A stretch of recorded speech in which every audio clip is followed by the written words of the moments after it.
Live from downtown Detroit, Local 4 News at 5 starts now. Chaos and devastation. We're getting a clear picture into what sent dozens of gas canisters flying into the air in Clinton Township. One of them hitting and killing a 19-year-old a quarter-mile away. The police and fire that were responding were under fire. Now the cleanup begins as both officials and area residents say somebody needs to be held accountable. In fact, there are two key points to make as we come on the air here at 5 o'clock about the fire and the explosions last night in Clinton Township. First, I answered a ton of calls into the newsroom last night, people concerned about the air quality, and we've learned there's no threat to the air quality from all of those explosions, and the fire has not impacted drinking water in the surrounding area. That fire happened in an industrial area, 15 Mile and Groesbeck.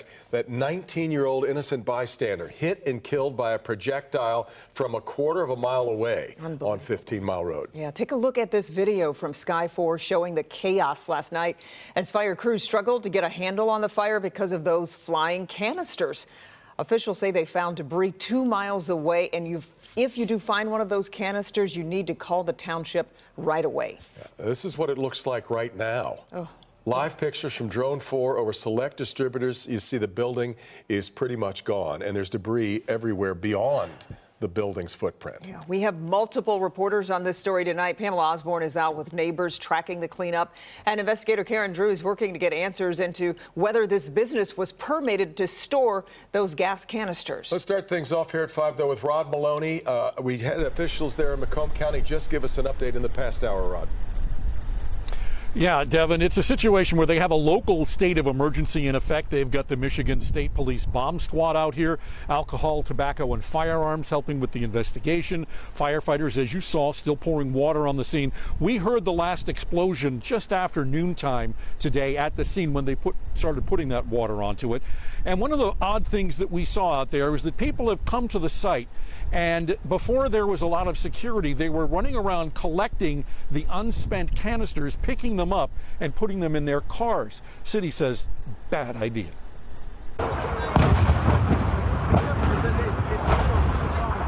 The explosive fire's fury attracted everyone's attention. Cell phones at the ready. The non-stop blasts left everyone wondering what was burning. Yet in the dark, onlookers could not see the sharp, molten shrapnel landing around them until it hit the ground, the fire acting like a civilian ammo dump.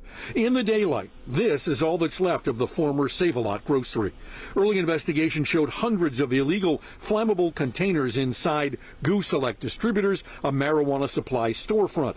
And we saw people picking up canisters at the fire scene, something Township Manager Bob Cannon says is a very bad idea. If you go take a look at some of the buildings where they're embedded in the building or in the roofs of buildings in the area, you don't want those in your car or in your home or near any family members.